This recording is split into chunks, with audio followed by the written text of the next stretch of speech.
Russian എണ്ണക്കപ്പൽ U turn അടിച്ച് ഇന്ത്യയിലേക്ക്. സ്വാഗതം പ്രോഫിറ്റ് 24 ഡെയിലി റൗണ്ടപ്പിലേക്ക്.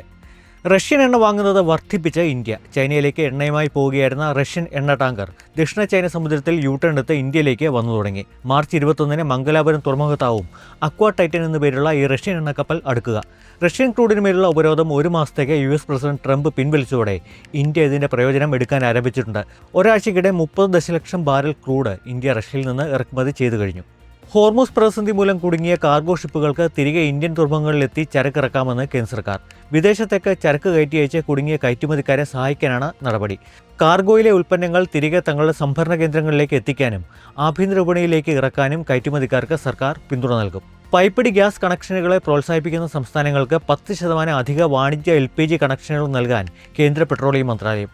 PNG കണക്ഷനുകൾ അഥവാ പൈപ്പിടി ഗ്യാസ് കണക്ഷനുകളെ പ്രോത്സാഹിപ്പിക്കാനാണ് നടപടി. മാർച്ച് 5-ന് ശേഷം ഇന്ത്യയിലെ LPG ഉൽപ്പാദനം 40% വർദ്ധിപ്പിച്ചിട്ടുണ്ട്. എന്നിരുന്നാലും LPG പ്രതിസന്ധി മൂലം സംസ്ഥാനങ്ങൾക്ക് ആവശ്യമായ വാണിജ്യ സിലിണ്ടറുകളുടെ 20% മാത്രമാണ് ഇപ്പോൾ നൽകി വരുന്നത്. തുടർച്ചയായി 3-ാം ദിവസവും ഇന്ത്യൻ ഓഹരി വിപണിയിൽ മുന്നേറ്റം. സെൻസെക്സ് 600 പോയിന്റ് ഉയർന്നു. നിഫ്റ്റി 23,750 എന്ന നിർണായക ലെവലിന് മുകളിൽ ക്ലോസ് ചെയ്തു.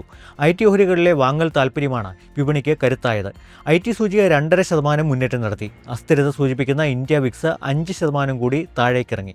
ഡോളറിനെതിരെ റെക്കോർഡ് ഇടിവിൽ രൂപ. 92.50 എന്ന നിലവാരം ചരിത്രത്തിൽ ആദ്യമായി ഭേദിച്ച് 92.65 വരെ എത്തി രൂപയുടെ മൂല്യം. വ്യാപാരം അവസാനിപ്പിച്ചപ്പോൾ 92.63 എന്ന നിലയിലാണ് മൂല്യം. ഇറാൻ യുദ്ധം നീളുന്നതും ഹോർമുസിലെ കപ്പൽ ഗതാഗത തടസ്സവും ഇറക്കുമതി ചെലവുകൾ ഉയർത്തിയതാണ് രൂപയ്ക്ക് തിരിച്ചടിയാവുന്നത്.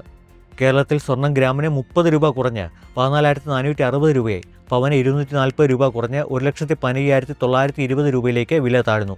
അന്താരാഷ്ട്ര വിപണിയിൽ സ്വർണം ഔൺസിന് 1.5% ഇടിഞ്ഞ് $4,925 വ്യാപാരം നടക്കുന്നത്. ഇറാൻ യുദ്ധത്തിന്റെ പശ്ചാത്തലത്തിൽ പ്രാദേശിക കറൻസികളുടെ മൂല്യം ഇടിഞ്ഞതും സ്വർണം വാങ്ങാൻ കൂടുതൽ ഡോളർ നൽകേണ്ടി വരുന്നതുമാണ് സ്വർണത്തിന്റെ ഡിമാൻഡ് കുറച്ചിരിക്കുന്നത്.